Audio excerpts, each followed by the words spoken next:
Hello વિદ્યાર્થી મિત્રો, જેની તમે રાહ જોઈ રહ્યા હતા એ ફરીથી આપણે ગ્રામર લઈને આવ્યા છીએ. યસ ઓનલાઈન ગુરુકુલ ભાઈદર વતી હું આપનું પિયુષ સોલંકી આપનું હાર્દિક સ્વાગત કરું છું.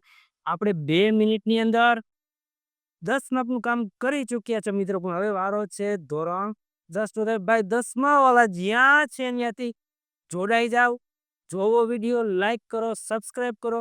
હજી બોર્ડની એક્ઝામ નજીક છે. 1 મહિનાની અંદર ગણિત, વિજ્ઞાન, અંગ્રેજી, સંસ્કૃત કે ભાષાના તમામ વિષયો, તમામ સોલ્યુશન સાથે આપણે આ ચેનલમાં મળવાના છે. છેક બોર્ડની એક્ઝામ સુધી, જ્યાં સુધી બોર્ડની એક્ઝામ પૂરી ન થાય ત્યાં સુધી આપણે ઓનલાઈન રહેજો, જોતા રહેજો, બેલ દબાવજો આ ચેનલનો, જેથી કરીને નવો વિડીયોની નોટિફિકેશન આપને મળતી રહે. તો let's go. Today we teach about topic of standard 10 function. અને આ ફંક્શન આપણે એટલા 5 જ મિનિટમાં એટલા ફાસ્ટ કરી દેવા છે કે કોઈ પણ છોકરો છે ફટાફટ 5 ફંક્શનનું કાર્ય કરી દે. વિદ્યાર્થી મિત્રો, આવો આપણે જોઈએ ધોરણ 10ના ફંક્શનની શોર્ટકટ સ્ટ્રીક કેમ યાદ રાખવા, કેવી રીતે રાખવાનું, કેટલું યાદ રાખવું. ચાલ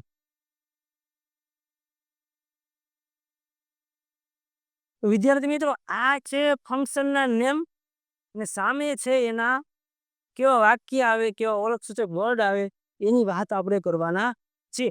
તમે અત્યાર સુધી ફંક્શન ભણ્યા છો, આપણે કેટલું બધું શિક્ષકોએ ભણાવ્યું કે ભાઈ આમ કર, ભાઈ આમ કર, છતાં આપણે આવડ્યું નહીં. પણ છેલ્લો chance, last moment, we can study that type of my method. Let's first પેલું જ છે એક્સચેન્જિંગ નાઇસી ટાઈમ પ્લેઝન્ટરાઇઝ. આ ઘણી વાર પૂછાતું આવતું હોય. એમાં કેવા શબ્દો એ, hi, hurrah, wow, great, hello, yummy, all the best, best of luck, good morning, well done. Means કે ઉદ્ગાર વાક્ય પણ હોય છે, પ્રત્યુત્તર જવાબ આપવાના એવા પણ હોય છે. ત્યારબાદ આપણે જોઈએ કે લોકેશન, પ્લેસ. પ્લેસની અંદર કે કોઈ પણ પ્લેસનું નામ આપેલું હોય, બરાબર, નિયર બાય આપેલું હોય, બિહાઇન્ડ આપેલું હોય, આવા વર્ડ પણ આમાં આવે છે, બરાબર. એની સાચો વિલેજ નેમ હોય, સિટીનું નામ હોય, શોપિંગ સેન્ટર હોય, બિલ્ડિંગ નામ હોય, સ્કૂલ નામ હોય, ડોક્ટર હાઉસ હોય, રેલવે સ્ટેશન, ઇટ ઇઝ કોઈ બી પ્લેસ હોય તો તમે ત્યાં આ ફંક્શન આખો વિચીને તમે ઠીક કરી શકો. ડિસ્ક્રાઇબિંગ ટાઈમ, એક આવે છે આપણે point of time. Point of time હોય એમાં સીન્સ આપેલું હોય મિત્રો, સીન્સ આપેલું હોય કે જ્યાંથી પરફેક્ટ સીન્સ 5 o'clock આવી રીતનું આપેલું હોય. Description of such morning, noon, evening, night, name, season name, કોઈ name of English month, January, February, March, exact time આપેલો હોય, સીન્સ આપેલું હોય, ફોર આપેલું હોય, એજ સૂન, એજ આપેલું કે વેન. હવે કોઈ પણ શબ્દ આપેલા હોય તો આપણે છે એનો ઉપયોગ કરી શકીએ. પર્સન, વ્યક્તિનું નામ હોય કે she has a beautiful girl, he has a nice beard. આવા શબ્દ આપેલા હોય તો પણ તમે છે એ ડિસ્ક્રાઇબિંગ પર્સનમાં લઈ શકો.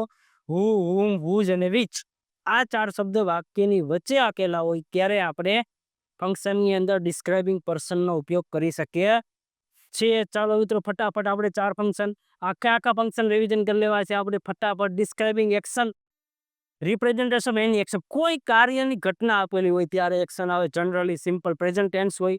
Notice to the marking language function, આવું તમને દેખાય સિમ્પલ પાસ્ટ ટેન્સનું વાક્ય હોય, પ્રેઝન્ટનું સોરી, તો આપણે શેનો ઉપયોગ કરી શકાય છે.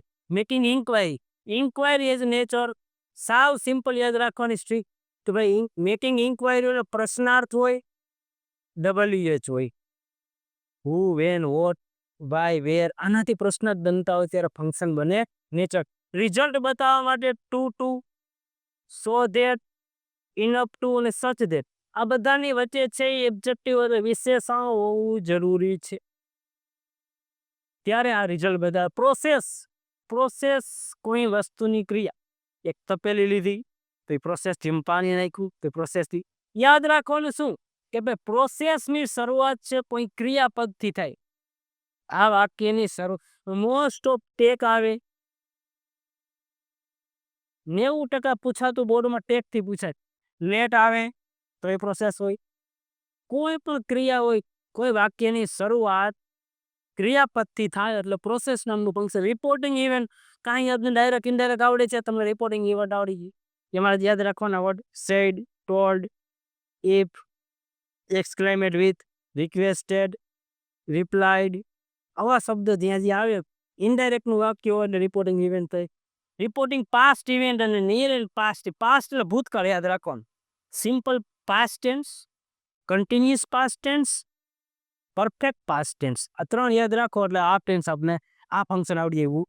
એમાં વોઝ, વેર, ઈડી વાળું ક્રિયાપદ V2 હોય, હેડ આવે, યસ્ટરડે આવે, લાસ્ટ આવે, કોઈ પણ વર્ડ આવે તો આપણે એને પાસ્ટ ટેન્સમાં આવે આપણે રાખી શકીએ. તો મિત્રો આપણે આ 5 જ મિનિટમાં આપણે 10 ફંક્શનની વિસ્તૃત માહિતી પ્રાપ્ત કરી. તો હજી બીજા 10 ફંક્શન બાકી છે આપણે ધોરણ 10 કરવાના. તો આના માટે જોતા રહો આ ચેનલ. પાર્ટ 2 નજીકમાં આપને સમક્ષ લઈને આવીશ. પાર્ટ 2. Thank you. અસ્તુ. જય સ્વામિનારાયણ.